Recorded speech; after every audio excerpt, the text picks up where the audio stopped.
નમસ્કાર. ભારતનો સાહિત્યિક વારસા ભાગ 2ની અંદર આપનું હાર્દિક સ્વાગત છે.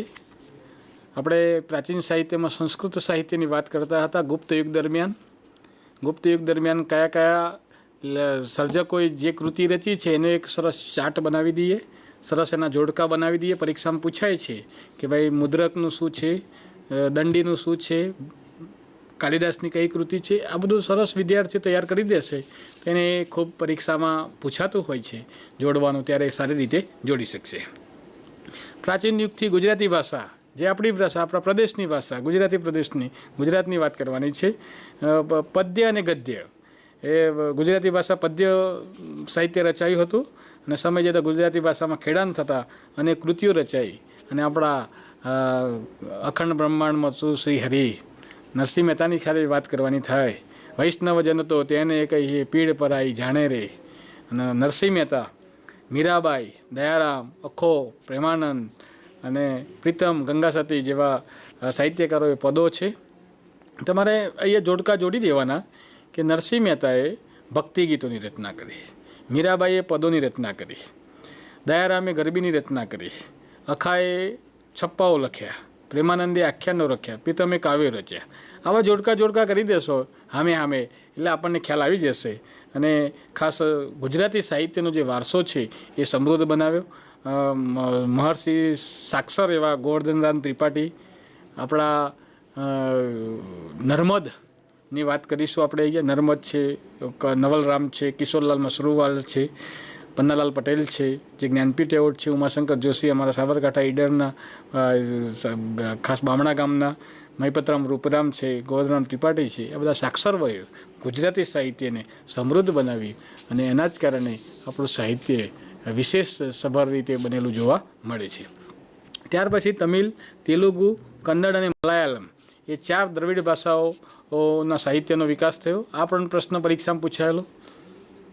દ્રવિડ સાહિત્યનો વિકાસ, જેમાં તમિલ જે ભાષા છે, આ પ્રશ્ન પણ પૂછાય છે. તમિલ ભાષા સૌથી જૂની ભાષા છે અને એ સાહિત્યની ઈસવીસન નો પ્રારંભ જેટલું જૂનું ગણાય છે. ભારતની પ્રાચીન પરંપરા મુજબ 3 સંગમોનું આયોજન થયેલું છે અને અનેક સંતો કવિઓ દ્વારા આ સંગમોની રચના થયેલી છે. સંગમ સાહિત્યમાં કેટલાક વિષયોમાં છે રાજનીતિના હોય, યુદ્ધના હોય, પ્રેમ પ્રસંગોનું પણ અહીંયા જોવા મળે છે. ઘણી વખતે આઈએએસની પરીક્ષામાં પણ આવા પ્રશ્નો પૂછાતા હોય છે. અથ્થુ કોઈ 8 કાવ્યોનું સંકલન. તમે આ 2-3 વખત બોલજો વર્ગમાં. અથ્થુ કોઈ શું છે? તો 8 કાવ્યોનું સંકલન. તોલ્લાકાપિયમ, તો તોલ્લાકાપિયમ શું છે? તો તોલ્લાકાપિયમ છે તમિલ સાહિત્યનો વ્યાકરણ ગ્રંથ છે. અથ્થુ કોઈ એટલે 8 કાવ્યોનું સંકલન, તોલ્લાકાપિયમ એટલે વ્યાકરણ ગ્રંથ, અને પથ્થુ પાતુ એટલે 10 ગીતા. શું નામ છે?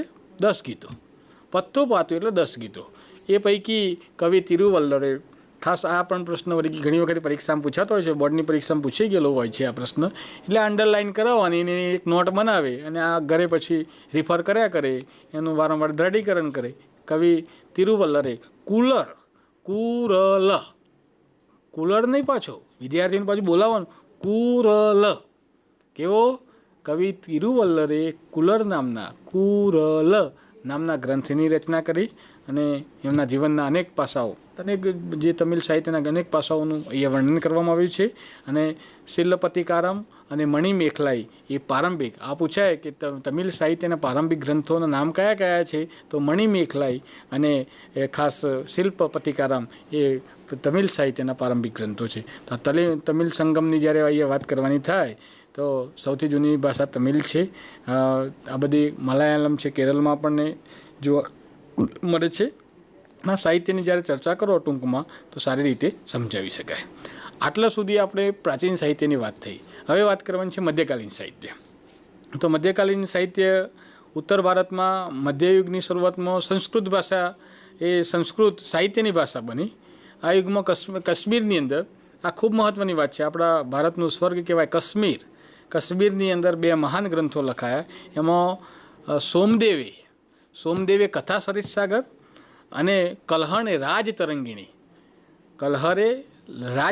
નામનો ગ્રંથ લખ્યો અને સોમદેવે કથા સરિતસાગર નામનો ગ્રંથ લખ્યો. એમાં રાજતરંગિણી જે છે આ પણ પ્રશ્ન બહુ જ વખત પરીક્ષામાં MCQમાં પૂછાય છે.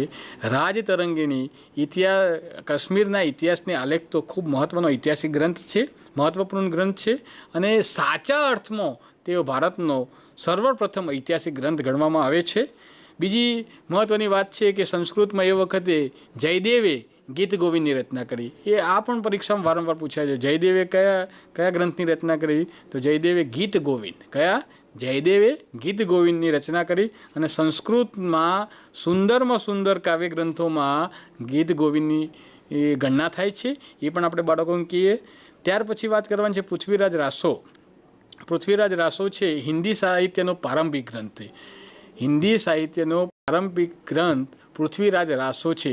આ પણ પરીક્ષામાં વારંવાર પૂછાતું હોય છે, ત્યારે આપણે બાળકોને સારી રીતે સમજાવી શકીએ. અને એમાં પૃથ્વીરાજ ચૌહાણના વીરતાના કાર્યો છે નું વર્ણન કરવામાં આવ્યું છે. આ ગ્રંથના કારણે હિન્દી સાહિત્ય જગતમાં વીરગાથા યુગની શરૂઆત થઈ. વીરતાનું વર્ણન કરતા હોય તમે મહારાણા પ્રતાપની વાત કરો, તેમના વીરતાના લક્ષણો તમે એ વાંચો એટલે આપણામાં એક સરસ એક મેસેજ જાય અને સારી રીતે આપણે એને સમજી શકીએ. એટલે પૃથ્વીરાજ રાસોના વીરગાથા આરંભ થયો. દક્ષિણ ભારતના સાહિત્યની અંદર પણ સંસ્કૃત સાહિત્યનો પ્રભાવ જોવા મળ્યો. અને ખાસ મહત્ત્વની વાત છે કે શંકરાચાર્યનું ભાષ્ય મુખ્ય છે. એ સમયમાં દ્રવિડ કુળની ભાષાઓનો વિશેષ વિકાસ થયેલો જોવા મળે છે. ત્યાર પછી કન્નડ સાહિત્ય પર જૈન ધર્મની પુષ્કળ અસર જોવા મળે છે. જૈન ધર્મની ઘાટ અસર જોવા મળે છે. અને કવિ પંપાએ આદિપુરાણ, ત્યાર પછી 16મા જૈન તીર્થકરે શાંતિપુરાણ કવિ પુન્નાએ લખ્યું. આ ઉપરાંત રન્નાએ અજીત પુરાણ. આ ત્રણેય જે પુરાણો છે, આદિપુરાણ, અજીત પુરાણ અને શાંતિપુરાણ, એ કન્નડ સાહિત્યની ત્રિમૂર્તિ તરીકે ઓળખવામાં આવી છે. પ્રારંભિક કન્નડ સાહિત્યની ત્રિમૂર્તિ તરીકે ઓળખવામાં આવે છે. એ પણ પ્રશ્ન પૂછવામાં આવે છે. ઓકે, એટલે કવિ પંપા, પોન્ના અને રન્ના એ કન્નડ સાહિત્યની પ્રારંભિક ત્રિમૂર્તિ તરીકે ઓળખવામાં આવે છે. આ પણ અંડરલાઇન કરીને છોકરાઓને સમજાવી દેવાનું. કવિ કંબલે તમિલ સાહિત્યમાં રામાયણની રચના કરી. આ ઉપરાંત તમિલમાં પણ અન્ય ગ્રંથોની રચના થયેલી જોવા મળે છે.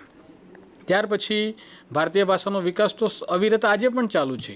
અને એ વખતે મધ્યકાલીન સમયગાળા દરમિયાન 1206ની અંદર દિલ્હી સલ્તનતના સમયગાળામાં દરમિયાન ખૂબ વેગવંતી બની.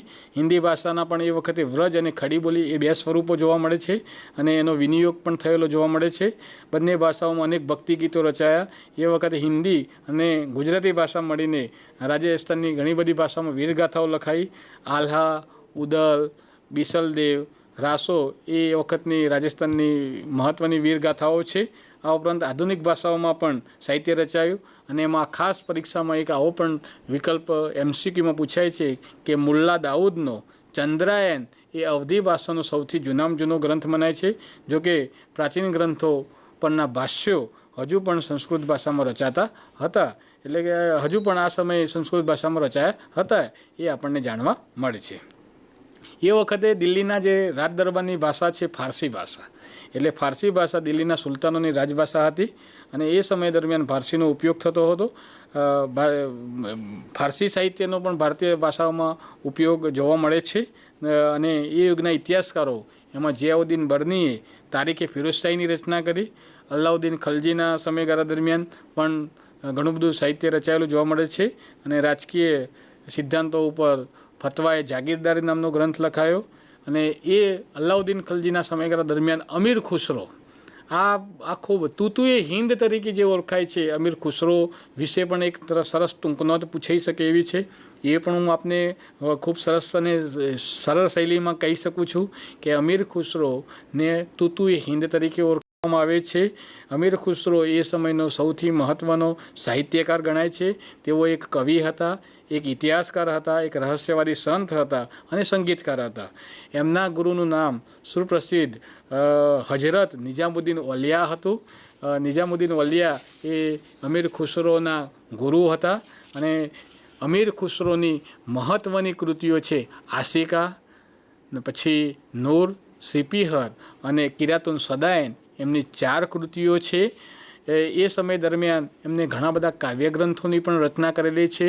અમીર ખુસરોને ભારતીય હોવાનો પણ ગર્વ હતો. તેઓ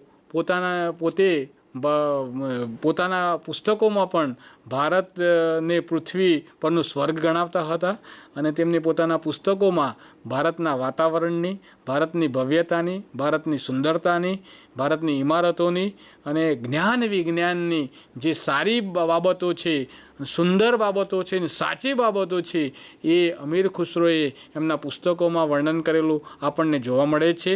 વખાણ કરે છે, સાચા વખાણ કર્યા છે, વાસ્તવિકતાના વખાણ કર્યા છે. એ વખતે પાછા દ્રઢપણે માનતા હતા કે હિન્દુ ધર્મનું સારત્વ અને ઇસ્લામનું સારત્વ એ એકબીજાને મળતું આવે છે. અને દિલ્હીની આજુબાજુ આ ખાસ મહત્ત્વનો પ્રશ્ન છે કે દિલ્હીની આજુબાજુ જે ભાષા બોલવામાં આવતી હતી એને હિન્દી બોલવામાં આવતી હતી તેઓ હિન્દવી કહેતા હતા અને તેને પોતાની માતૃભાષા ગણાવે છે. અને એમને અનેક ભાષાઓમાં ઘણી બધી સાહિત્યની રચના કરી છે.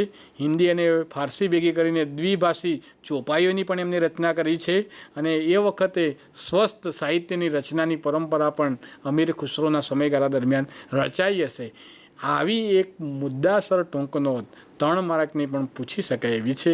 એટલે આપણે જ્યારે પ્રેઝન્ટેશન કરીએ, ઓરલી કરીએ, ચોપડી વાંચી ના જઈએ. હું તમને મારો આ પ્રશ્ન ખાસ છે સરસ્વત મિત્રોને, તમે કાં તો નોટબુકમાં લખીને જાઓ, ચોપડીઓમાં તો છે જ, પણ તમે તમારી મૌલિક શૈલીમાં પ્રદેશ પ્રમાણે તમારી જે ભાષા છે એમાં બાળકોને સમજાવશો તો આ પાઠ ખૂબ ચોક્કસ સારી રીતે સમજાવી શકીશો.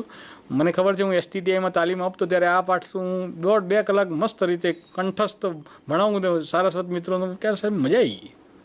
હું વખાણ કરું સારું ના લાગે, પણ એ કે પટેલ સાહેબ સારું મજા આવી, આમ સમજવામાં ખ્યાલ આવી. તમે જે શૈલીમાં સમજાવો છો બાળકોને, હું બાળકોને મારા સ્કૂલમાં આ રીતે જ સમજાવું છું, જે બાયસેકના માધ્યમથી સમજાવું છું અને એને ખૂબ મજા આવી જાય છે. એટલે આ રીતે આપણે આપણા વર્ગનું પ્રેઝન્ટેશન કરીશું તો વાંધો નહીં આવે. ત્યાર પછી એ વખતના જે શાસકો હતા, જો કોઈ પણ સાહિત્યનું સર્જન કરવા માટે કોઈ જો પ્રેરણા કે કોઈ મદદ ના કરે તો ડેવલપ ના થઈ શકે. એ વખતના શાસકોએ પણ એમને ખૂબ, જે રચયિતા લેખકો છે એમને ખૂબ મદદ કરેલી. અને એ વખતના દરમિયાન શાસકોના મદદથી ઘણું સાહિત્ય રચાયું.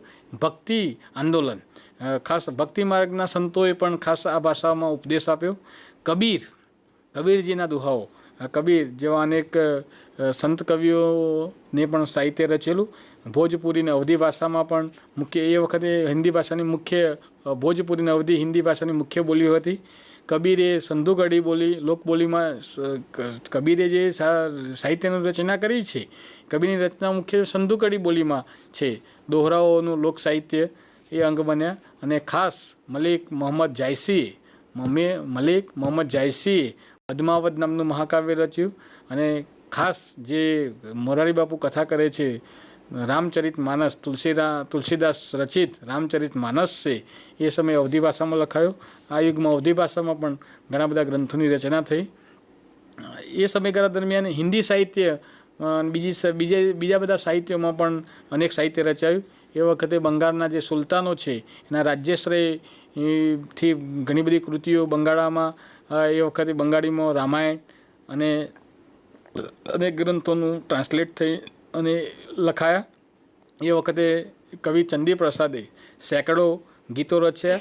બંગાળાના એ વખતના જે સંત હતા ચૈતન્ય મહાપ્રભુ, આ પણ અંડરલાઇન કરાવજો છોકરાઓને, ચૈતન્ય મહાપ્રભુએ ભક્તિ ગીતો લખવાની પરંપરા શરૂ કરેલી. નરસિંહ મહેતાએ, આ પણ પૂછાય છે, નરસિંહ મહેતાએ ભક્તિ ગીતો ગુજરાતીમાં, તેમજ નામદેવ અને એકનાથે, આ 2 શબ્દો જોડે બોલું છું, નામદેવ અને એકનાથે મરાઠીમાં ભક્તિ ગીતો રચવાની શરૂઆત સ્વસ્થ રીતે પરંપરા શરૂ કરેલી. અને જૈનુલ અબીદીનના આશ્રયે કાશ્મીરમાં મહાભારત અને રાજતરંગીના જે સંસ્કૃતના જે ગ્રંથો છે એનો ફારસીમાં પણ અનુવાદ થયેલો. અને એ લોકો પછી આપણા જે ગ્રંથોનું જે મૂલ્ય છે, મહત્ત્વ છે, એ જાણતા થયેલા. એ પણ આપણે આ સાહિત્ય મધ્યકાલીન યુગ દરમિયાન જાણી શકીએ છીએ, બાળકોને સમજાવી શકીએ છીએ. ત્યાર પછી દક્ષિણ ભારતની થોડી વાત કરવી પડે. દક્ષિણ ભારતના એ વખતના શાસક, આમ 1336ની અંદર વિજયનગર રાજ્યની સ્થાપના હરિહર અને બુક્કારાય નામના 2 રાજવીઓએ કરેલી.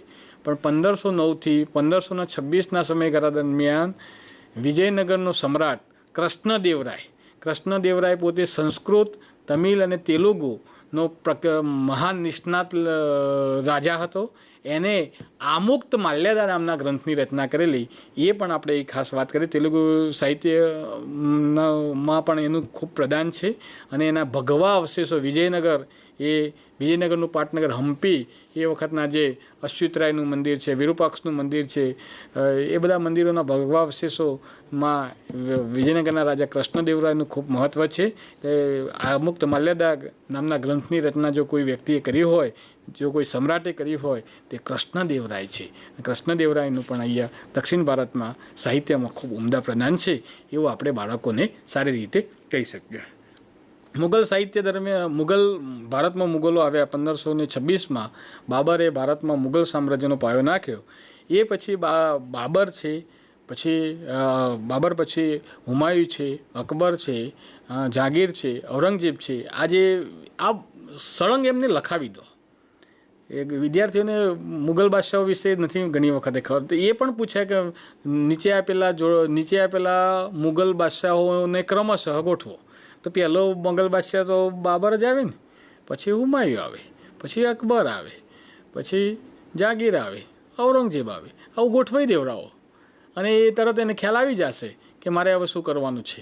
અને એ વખતના ખાસ પ્રથમ મુગલ બાદશાહ બાબર એ તુર્કી ભાષામાં તુજુકે બાબરી નામે આત્મકથા લખી, અને એનો ફારસીમાં બાબરનામા તરીકે ટ્રાન્સલેટ થયું, ભાષાંતર કરવામાં આવ્યું. હુમાયુની બહેન ગુલબદન, આ પણ પૂછાય છે. હુમાયુની બહેન ગુલબદન છે, એને હુમાયુનામા લખ્યું. જાગીરે તુજુકી બાબરી નામની આત્મકથા લખી. ઔરંગઝેબ પણ સિદ્ધહસ્ત લેખક હતો. અને છેલ્લો મુગલ બાદશાહ બહાદુર શાહ જફર, એ પણ એક ઉર્દુ કવિ હતો. જો જેના શાસકો રાઇટર હોય ને, એની વ્યવસ્થા પણ સારી હોઈ શકે. એટલે હું તો એવું કહું છું કે આપણે તો શિક્ષક છે, તો આપણી તો એક એવી ફરજ થાય છે કે આપણી પાસે પણ કંઈક ભંડોળ હોવું જોઈએ ને. બેંકમાં હોય તો ચેક લખાય ને, આપણામાં હોય તો આપણે બાળકોને સારી રીતે આપી શકીએ ને. અને એ આપવા માટે જ આ બધા કાર્યક્રમો થતા હોય છે. એટલે આપણે પણ આપણા વર્ગને ખૂબ સ્વર્ગ બનાવીએ અને વિષય વસ્તુને ખૂબ વર્ગથી પણ બહાર લઈ જઈએ, અને તો ઇમ્પ્લિમેન્ટ થાય તો સારામાં સારું શિક્ષણ આવી શકશે. આ સમયગાળા દરમિયાન, અકબરના સમયગાળા દરમિયાનની અબુલ ફઝલની વાત કરવાની છે, ફેજીની વાત કરવાની છે, એ પણ ખૂબ મહત્ત્વની છે. નોંધપાત્ર પુસ્તકો લખાયા. એમાં અબુલ ફઝલે, આ પૂછાય છે, બહુ જ મહત્ત્વનો પ્રશ્ન છે. અબુલ ફઝલે આઈને અકબરીને અકબરનામા 2 લખ્યા. આઈને અકબરીમાં તો આવું પણ પૂછાય કે ભારતીય રીત રિવાજો, શિષ્ટાચાર, ધર્મ, દાર્શનિક, જીવન મૂલ્યો, તમામ પાસાઓનું વર્ણન શેમાં કરવામાં આવ્યું છે? તો આઈને અકબરીમાં. આઈને અકબરી કોણે લખ્યો? તો અબુલ ફઝલ નામના તત્વચિંતકે આ ગ્રંથની રચના કરેલી. ઐતિહાસિક ગ્રંથ મૂલ્યવાન છે. અબુલ ફઝલનો ભાઈ ફેજી પણ એક મહાન કવિ હતો, અને અનેક સંસ્કૃત ગ્રંથોનો એને ફારસીમાં અનુવાદ કરેલો. અકબરે રામાયણ, મહાભારત, અથર્વવેદ, ભગવદ્ ગીતા, પંચતંત્ર, વિષ્ણુ શર્મા પંડિતનું જે ગ્રંથો છે એનો અનુવાદ કરવા માટે એક અલગ ખાતાની રચના કરેલી. અકબરના સમયમાં ઘણા બધા ઇતિહાસના ગ્રંથો પણ લખાયેલા. અને ખાસ આ પણ પ્રશ્ન પૂછાય છે કે મધ્યયુગમાં સૌથી મહત્ત્વની ઘટના ઉર્દુ ભાષાના જન્મની છે. ઉર્દુ ભાષાનો જન્મ મધ્યયુગ દરમિયાન થયેલો, અને એ વખતે નવી ભાષાઓ સમૃદ્ધ બની, અનેક ભાષાઓની હરોળમાં આવી શકે એવી ભાષાઓ બની. એ વખતે કેટલાક જે ખાસ વલી, મીરદર્દ, મિર્તકી મીર, નજીર અકબરાબાદી અને અસદુલ્લા ખાન ગાલિબ જેવા મહાન કવિઓ થઈ ગયા, જેમને ખૂબ જ કવાલીઓની બધી રચના કરી અને એ સાહિત્યને સમૃદ્ધ કરવામાં ખૂબ મહત્ત્વનો ફાળો છે. 18મી સદીમાં ઉર્દુ ભાષા ઉર્દુ ગદ્યનો પણ વિકાસ થયો. સંસ્કૃતના મોટાભાગના ગ્રંથોનું ઉર્દુમાં પણ અનુવાદ કરવામાં આવ્યું, ભાષાંતર થવામાં આવ્યું, અને ઉર્દુમાં અનેક મૌલિક ગદ્ય ગ્રંથો તૈયાર થયેલા જોવા મળે છે. એમાં ખાસ મોહમ્મદ હુસૈન આઝાદનો, આ પ્રશ્ન પણ આ વખત બોર્ડમાં પૂછાયેલો, મોહમ્મદ હુસૈન આઝાદનો દરબારે અકબરી એ ખૂબ મહત્ત્વનો ગ્રંથ છે.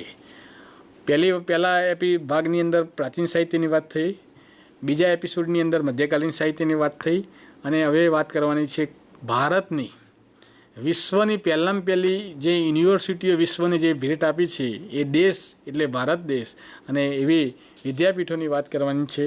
નાલંદા, તક્ષશિલા અને વલ્લભી, અને ત્રીજી છે વારાણસી, કાશી. આ 4 વિદ્યાપીઠોની ખૂબ વાત કરવાની છે.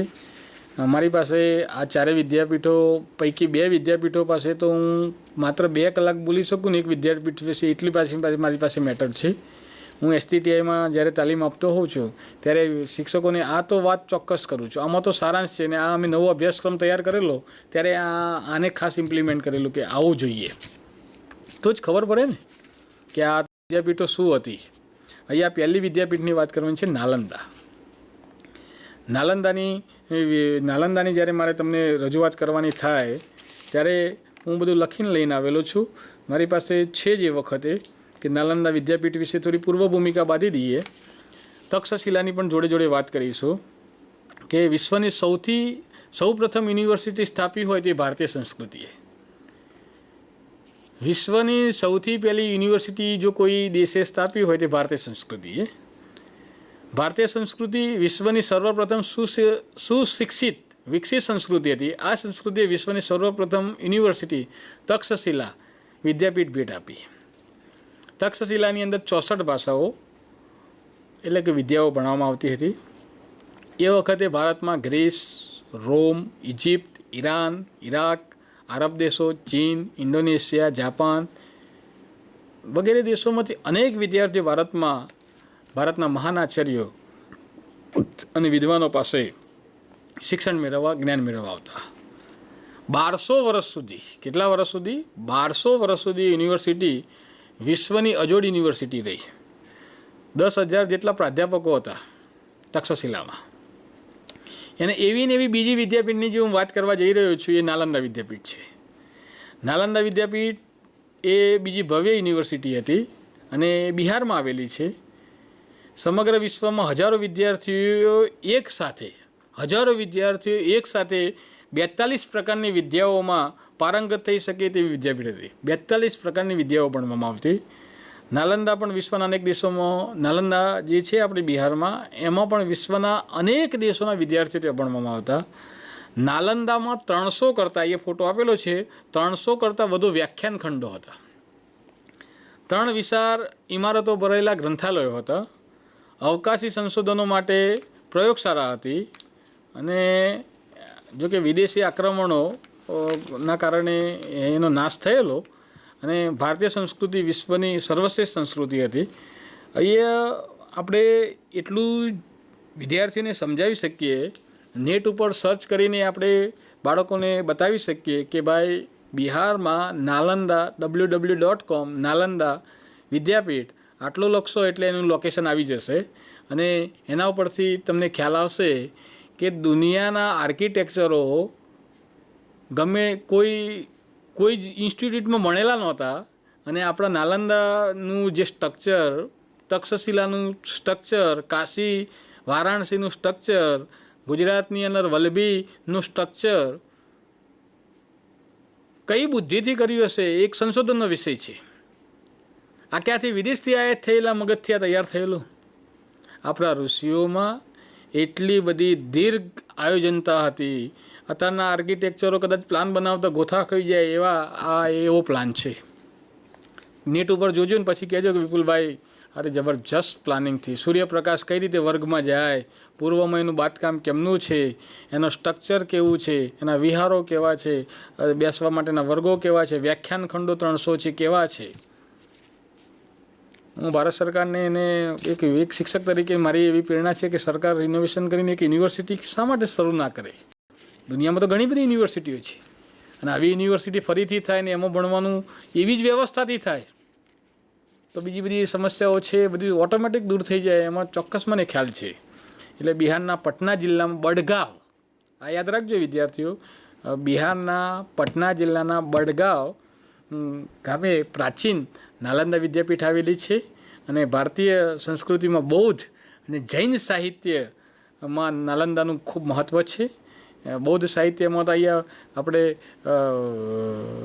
બૌદ્ધ સાહિત્યમાં નાગાર્જુનનું જે પ્રદાન છે નાલંદા વિદ્યાપીઠનું એ પણ 5મા પાઠમાં આપણે ભણવાનું છે ત્યારે વધારે વાત કરીશું. ભઠ્ઠીઓ છે, પારાની ભસ્મ બનાવવાની, ઔષધિ બનાવવાની બધી ત્યાં કેટલી પ્રયોગશાળા જ હતી.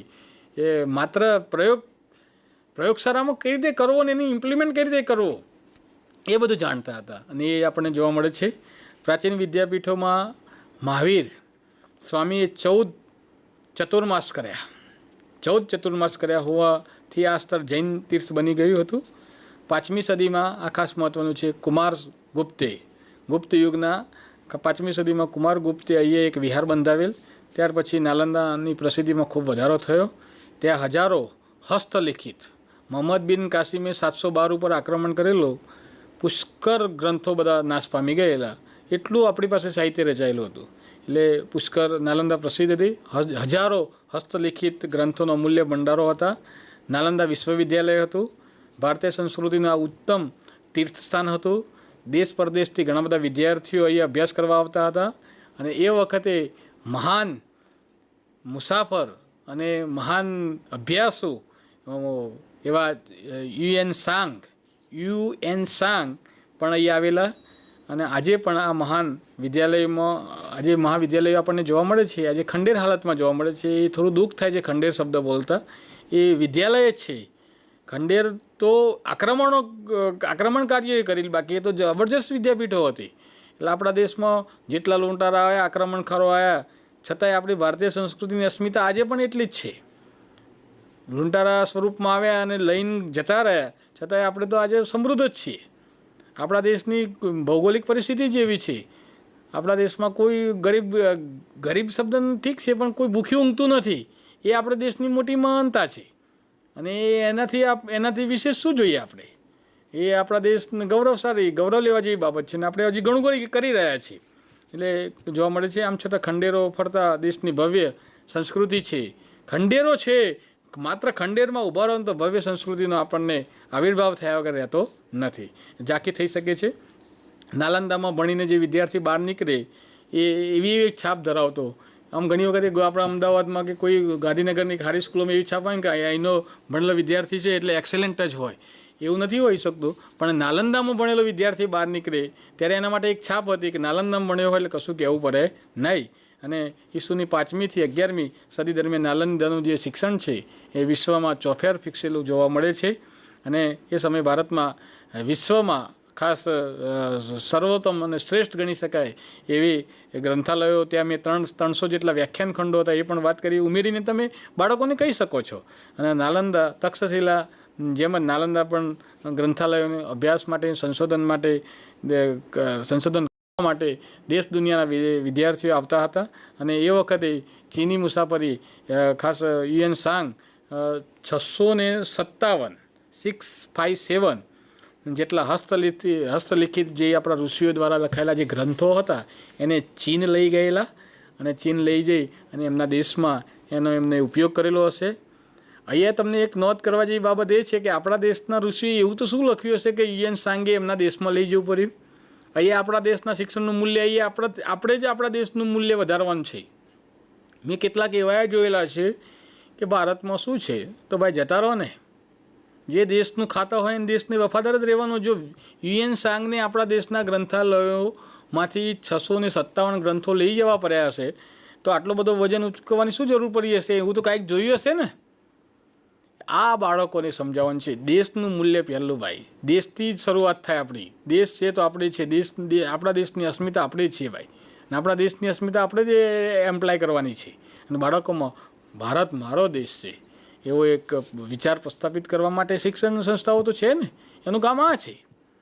મારા દેશ પરત્વેની દેશ માટે જો આપણા ભણેલા વિદ્યાર્થીઓ દેશ માટે જો શહીદ થઈ શકતા હોય તો આપણો શહીદ નથી થવાનો પણ એક સારો વિચાર તો એનામાં ઇમ્પ્લિમેન્ટ કરી શકીએ ને.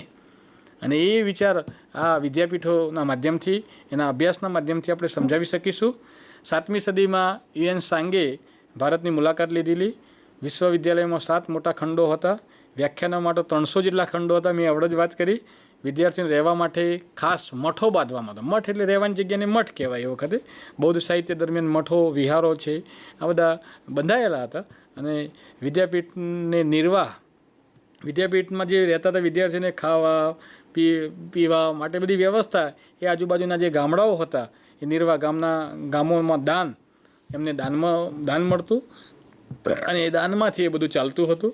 ગામમાંથી આવકમાંથી વિદ્યાર્થીઓને ભોજન અને વસ્ત્રો વિનામૂલ્યે પૂરા પાડવામાં આવતા હતા. અહીંના ગ્રંથાલયોનો વિસ્તાર ધર્મગ્રંજ છે તરીકે ઓળખાતો. અને ઈસુની 5મી સદીથી 11મી સદી દરમિયાન નાલંદા, ઈસુની 5મી સદીથી ખાસ 11મી સદી દરમિયાન નાલંદાની ખ્યાતિ અનેક સુપ્રસિદ્ધ વિદ્યા કેન્દ્ર તરીકે રહી હતી. આજે પણ શક્ય છે કે તમારામાં મારામાં કંઈક અંશે તો જોવા મળે છે. આ જે વ્યવસ્થા હતી ગુરુકુળ વ્યવસ્થા, અદ્યતન વ્યવસ્થા હતી. નીચે બેસે, સાહેબ ભણાવે, ગુરુકુળમાં રહેવાનું, ગુરુના એક અવાજે વિદ્યાર્થીઓ તો જાન આપી દેતા. એવી વ્યવસ્થા તમે ના ઊભી કરી શકો, હું ના કરી શકું. હું પ્રયત્ન કરું છું કે આપણા ભણેલા વિદ્યાર્થીઓમાં કાંઈક નવું તો હોવું જોઈએ. અને બીજું મૂળ નામ તમને આવડવું જોઈએ. તમારા વિદ્યાર્થીને નામથી બોલાવો ને તેને ગમશે, સાહેબ યાદ રાખે છે. હું મારા વિદ્યાર્થી મોટાભાગના મારા ભણેલા ભૂતકાળના નામથી જ બોલાવું છું. જે ભણવામાં ખૂબ આગળ પડે છે અને હું પ્રેરણા પણ આપું છું, તું કરી શકે એવો છે. આજે જ સવારે સ્કૂલે જતો ત્યારે મારા 2 વિદ્યાર્થીઓ મળેલા. એમાં એક વકીલ બન્યો અને એક મનીષ કરીને વિદ્યાર્થી હતો ને એક રાહુલ કરીને હતો. એ ભણવામાં પહેલો નંબર લાવતા હતા અને વટવા નોકરી જાય છે. એટલે મેં પેલા વિદ્યાર્થીને કીધું કે આ ભણે એવા 5-7 હજારના પગારવાળી નોકરીમાં વર્ગી જાય છે ને ત્યાં એનું શિક્ષણનું સ્થગિતીકરણ થઈ જાય છે. એટલે રાજેશ કે સાહેબ, પરદેશ સાહેબ, વિપુલભાઈ સાહેબ, સાચી વાત છે તમારી. હું ભણ્યો ગરીબીમાં, હું એડવોકેટ થયો. એટલે એક આપણા શિક્ષકનું કામ છે કે સારી દ્રષ્ટિથી એને સારા માર્ગે વાળવું, અને એનું પરિણામ તમને ઈશ્વર આપી જ દેતો હોય છે. ઈશ્વર જોડે કશું લેવાનું આપણે હોતું જ નથી. આપણા સમાજના સર્જનમાં આપણો જ યથાયોગ્ય ફાળો આપવાનો જ હોય છે. અને આ રીતે કરીશું તો ચોક્કસ આ બધું વિદ્યાર્થીઓમાં એક આપણો ઊભો થશે અને એક સારો એક નાગરિક તૈયાર થશે. ને એટલા માટે તો આ બાયસેકના માધ્યમથી રાજ્યમાં અને બધી જગ્યાએ શા માટે જરૂર છે કે શિક્ષણ પહોંચે, અંતરિયાળ બાળકો સુધી પહોંચે, એનો હેતુ આ જ છે વંદે ગુજરાતનો. અને સરસ છે. હવે બીજી વિદ્યાપીઠની વાત કરીશું, તક્ષશિલા. આ તક્ષશિલા વિદ્યાપીઠ એ વિશ્વની પહેલામાં પહેલી યુનિવર્સિટી છે. 64 પ્રકારની વિદ્યાપીઠો ભણાવવામાં આવતી હતી. અને હાલ છોકરાઓને કહેવાનું ક્યારેક મેપમાં બતાવો કે જ્યાં પાકિસ્તાન તો પહેલાં ભારતમાં હતો 47માં, 48માં એને આપણે અલગ આપ્યું. રાવલપિંડી, જે રાવલપિંડી એક્સપ્રેસ શોએબ અખ્તરને કહેતા રાવલપિંડી શહેર છે, રાવલપિંડીની પશ્ચિમે એ નકશો બતાવજો એટલે ખ્યાલ આવશે. જૂના નકશા હશે ભારતના, તેમાં આ બધું જોવા મળે જ. નેટ ઉપર પણ તમે સર્ચ કરશો જોવા મળશે. પશ્ચિમે તક્ષશિલા વિદ્યાપીઠ હતી. અને એ વખતે પ્રાચીન ગાંધાર પ્રદેશ કહેતા, ગાંધારી મહાભારતમાં આવે છે, ગાંધાર પ્રદેશ. અને ગાંધાર પ્રદેશની રાજધાનીનું શહેર હતું. અને 64 પ્રકારની વિદ્યાઓનું શિક્ષણ આપવામાં આવતું હતું. મોટાભાગના વિદ્યાર્થીઓ ગુરુની પાસે એટલે ગુરુકુળમાં રહીને જ ભણતા હતા. અને ભગવાન બૌદ્ધના શિષ્ય જીવકે, આ ખાસ સમજવાની જરૂર છે, ભગવાન બૌદ્ધના શિષ્ય જીવકે અહીં આયુર્વેદિકના પાઠ શીખ્યા હતા. અર્થશાસ્ત્રના જે કર્તા છે, જે આપણે ચાણક્યની વાત કરીએ છીએ, કૌટિલ્ય, એ પણ અભ્યાસ કર્યો હતો. દંતકથા અનુસાર એવું કહેવામાં આવે છે, દંતકથા વાસ્તવિકતા પણ હોઈ શકે.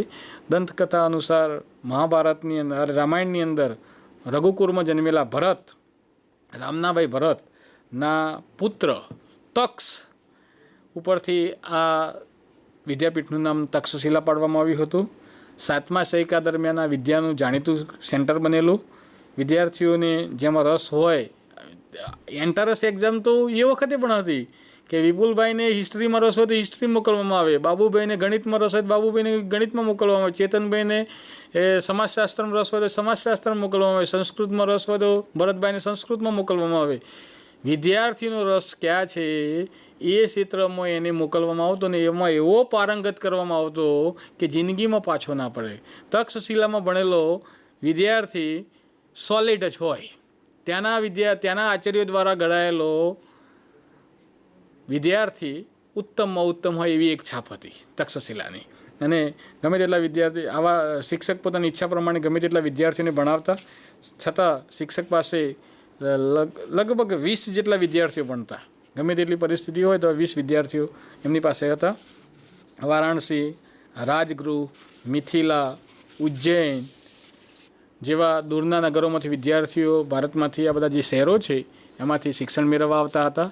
અને વારાણસીના રાજકુમારો, એ વખતે વારાણસી કાશી છે, એ ત્યાંના રાજકુમારો મોટાભાગે ત્યાં શિક્ષણ મેળવતા. અને કૌશલના રાજા પ્રસેનજીત, વ્યાકરણ શાસ્ત્રી પાણીની, જે અષ્ટાધ્યાયી નામના જેને ગ્રંથની રચના કરી છે, એ પણ તક્ષશિલામાં ભણેલા.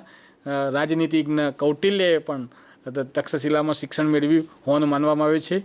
તક્ષશિલા એ ઉચ્ચ શિક્ષણ એ વખતનું કેન્દ્ર હતું, ઉચ્ચ શિક્ષણ આપવાનું કેન્દ્ર હતું. સામાન્ય વિદ્યાર્થીઓ ગુરુઓના ઘરે રહીને ભણતા હતા. વેદ, જો શું શું શિક્ષણ આપવામાં આવતું હતું? વેદ, શસ્ત્રક્રિયા, ગજ વિદ્યા, ધનુર્વિદ્યા, વ્યાકરણ, તત્વજ્ઞાન, યુદ્ધ વિદ્યા, ખગોળ વિદ્યા, જ્યોતિષ વિદ્યા, વિજ્ઞાન વિદ્યા વગેરેનું શિક્ષણ આપવામાં આવતું હતું. અને ચંદ્રગુપ્ત મૌર્યના ગુરુ ચાણક્ય અને ખુદ ચંદ્રગુપ્તે પણ તક્ષશિલામાં શિક્ષણ મેળવ્યું હતું. બરાબર છે.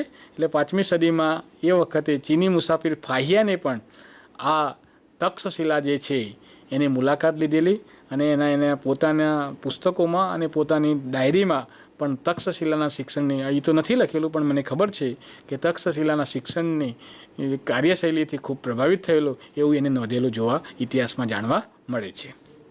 વારાણસી, કાશીનું મરણ, સુરતનું ખમણ, આ એક કહેવત ફેમસ છે. વારાણસી, જ્યાંથી આપણા પ્રાઇમ મિનિસ્ટર લોકસભામાં જીત્યા છે, અને ગંગા નદીના ઘાટ ઉપર કેટલા બધા ઘાટો છે. એના વારાણસી એ આધ્યાત્મિક સ્થળ છે અને એ વિદ્યાપીઠની આજે વાત કરવાનો મને આનંદ છે. એ વારાણસી યાત્રાધામ તરીકે પ્રસિદ્ધ છે. ઈસવીસન પૂર્વે 7મા સૈકાની અંદર ભારતનું પ્રસિદ્ધ વિદ્યા કેન્દ્ર હતું. ઉપનિષદ, આપણે પ્રાચીન સાહિત્યમાં વાત કરી કે ઉપનિષદની અંદર સમયગાળામાં આર્ય સંસ્કૃતિ અને ધર્મના કેન્દ્ર તરીકે એનો વિકાસ થયો. એના રાજા અજાતશત્રુ એ ઉપનિષદ કાળમાં એક તત્વજ્ઞાની અને એક વિદ્યાના પોષક હતા. વ્યાસ સંહિતામાં મહર્ષિ વેદવ્યાસનો આશ્રમ, વ્યાસ સંહિતા નામનું જે પુસ્તક છે એની અંદર મહર્ષિ વેદવ્યાસનો આશ્રમ એ વારાણસીમાં જોવા મળે છે, ઉલ્લેખ જોવા મળે છે. ભગવાન બૌદ્ધે પોતાના મતના પ્રચાર અને પ્રસાર માટે પણ આપણે જાણીએ છીએ કે વારાણસીની પસંદગી કરેલી. આદિ શંકરાચાર્ય જેવા સમર્થ તત્વજ્ઞને પણ પોતાના વેદાંતના નૂતન સિદ્ધાંતનો પોતાના જે વેદાંત સિદ્ધાંતો સ્વીકૃતિ માટે કાશી જવું પડ્યું હતું. ચૈતન્ય મહાપ્રભુ અને પૃષ્ટિ માર્ગના પ્રવર્તક વલ્લભાચાર્યજીએ પણ પોતાના વૈષ્ણવ સંપ્રદાય અને પ્રતિષ્ઠા પણ એમને અહીંયા કાશીમાં મેળવેલી. પંજાબના વિદ્વાન કુટુંબોએ સ્થળાંતર કરવું પડેલું અને ત્યારે તેઓ મુખ્યત્વે કાશી અને થોડા સમયમાં કાશ્મીર જઈને વસ્યા. અન્ય રાજાઓના રાજકુમારો પણ અહીંયા ઉચ્ચ શિક્ષણ મેળવવા આવતા હતા. સમ્રાટ અશોકના આશ્રયથી વારાણસીનો જે ખાસ સારનાથ મઠ છે, ધર્મચક્રની વાત કરી છે, સારનાથનો સ્તંભ પ્રસિદ્ધ સારનાથ મઠ છે એ વિશિષ્ટ અને પ્રતિભાશાળી વિદ્યાધામ બનેલો એ પણ અહીંયા આપણને કાશીમાં જોવા મળે છે. છેલ્લી વિદ્યાપીઠ છે આપણી વલ્લભી વિદ્યાપીઠ. વલ્લભી વિદ્યાપીઠની વાત કરીશું એટલે ગુજરાતની વાત આવે. ભાવનગરની અંદર વલ્લભી આવેલું છે. વલ્લભીની વાત આવે એટલે આપણા ખંભાતના અખાતની પણ વાત આવે, લોથલની પણ વાત આવે, 7મી સદીની વાત આવે, મૈત્રક વંશના જે શાસકો હતા એમની પણ વાત આવે. પ્લેટફોર્મ એવું આપણે બાળકના માનસમાં ઊભું કરીએ કે વલ્લભી વિશે એનું સંશોધન કરવાની એની ભાવના ઊભી થાય.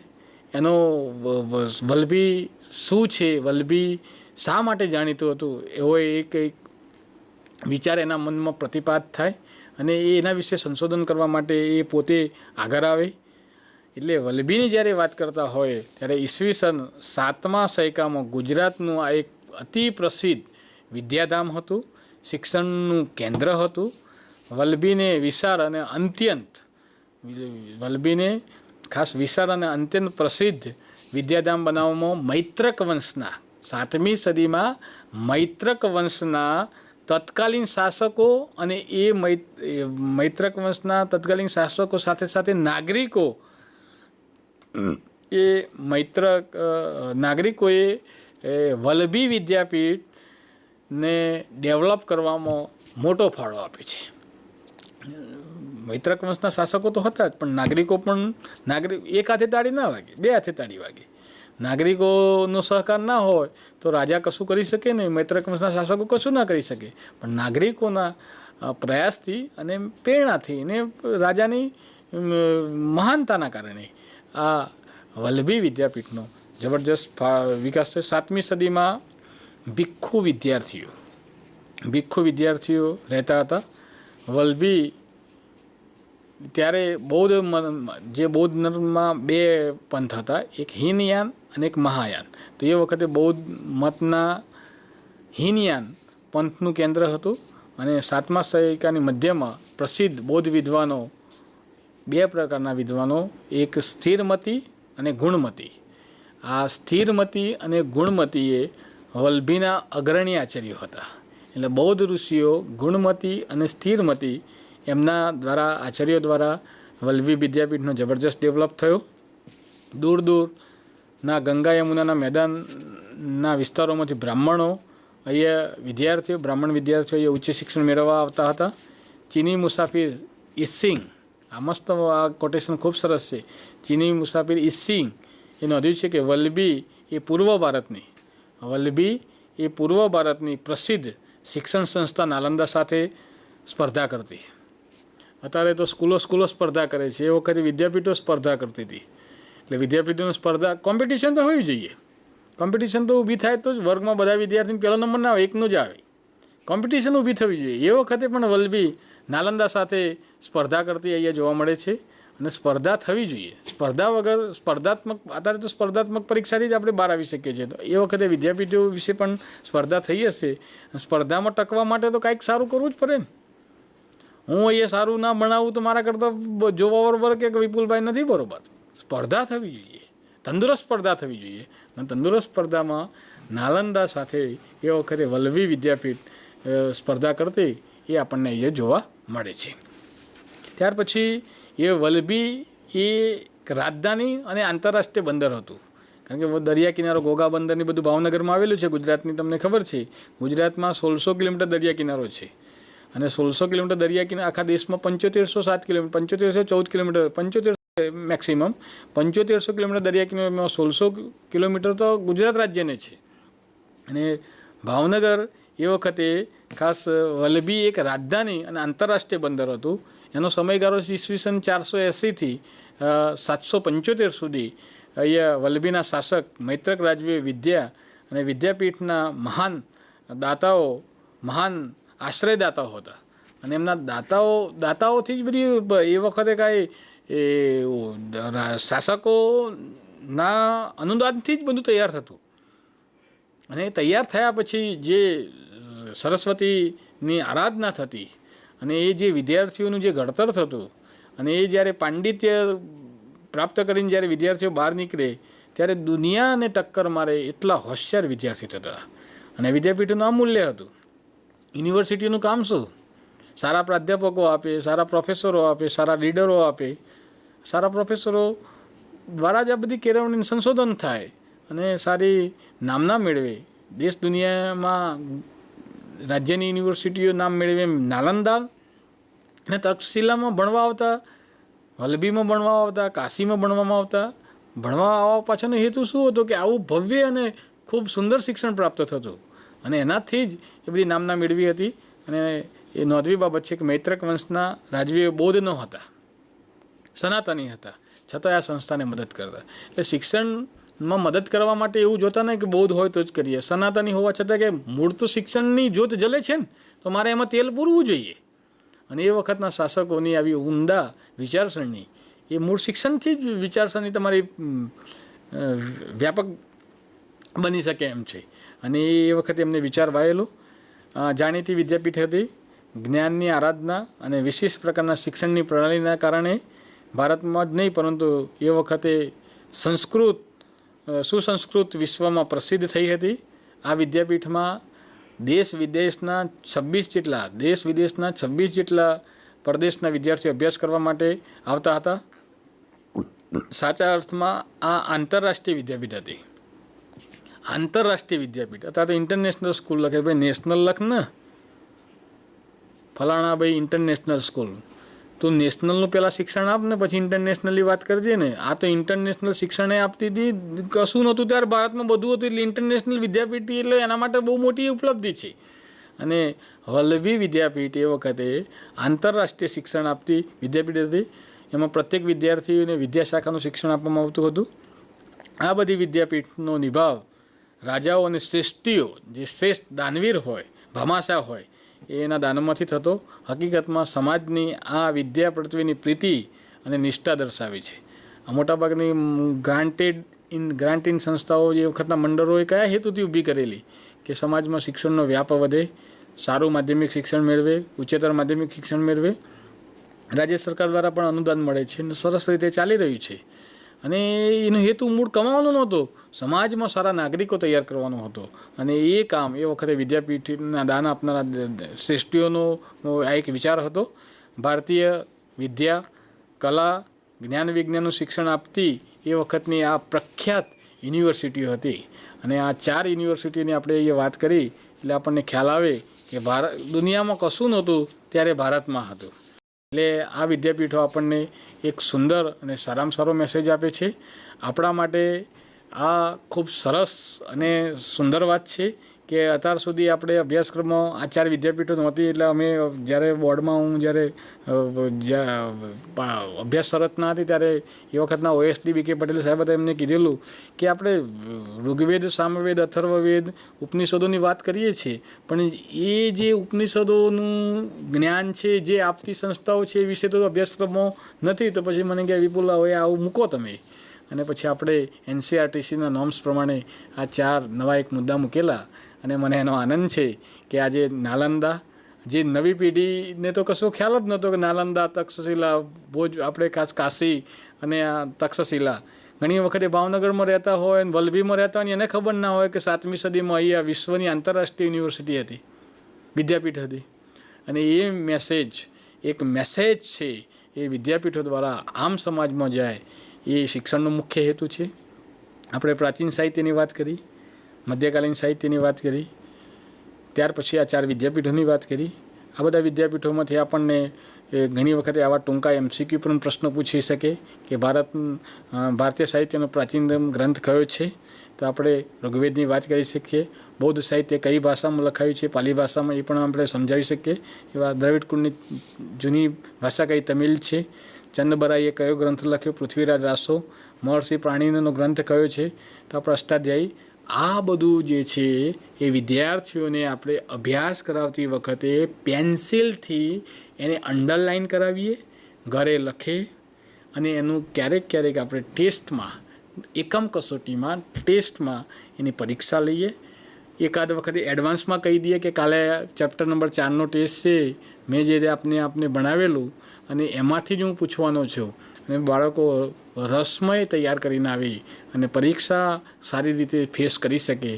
નવા સત્રમાંથી આપણે આપણા વર્ગને સારી રીતે ઇમ્પ્લિમેન્ટ કરવા માટે વેકેશનમાં આપણે થોડું અધ્યયન કરીએ, સારું તૈયાર કરીએ અને સારી મેટર સાથે આપણે વર્ગમાં જઈએ અને આપણો વર્ગ છે એ ખૂબ આમ જ્ઞાનાત્મક, પ્રેરણાત્મક અને વર્ગને સ્વર્ગ બનાવતું અધ્યયન કરતા થઈએ એવી એક શિક્ષક તરીકેની મારી એક મનસા છે. આજનું આ ચેપ્ટર બાયસેકના માધ્યમથી આપવાની મને તક મળી છે બદલ હું માધ્યમિક શિક્ષણ બોર્ડ, ધનજીભાઈ સાહેબ, રાજગોર સાહેબ, RI પટેલ, ઠક્કર સાહેબ, AJ શાહ સાહેબ, આ બધાનો ઋણી છું. જય હિન્દ, જય ભારત, જય ગરવી ગુજરાત.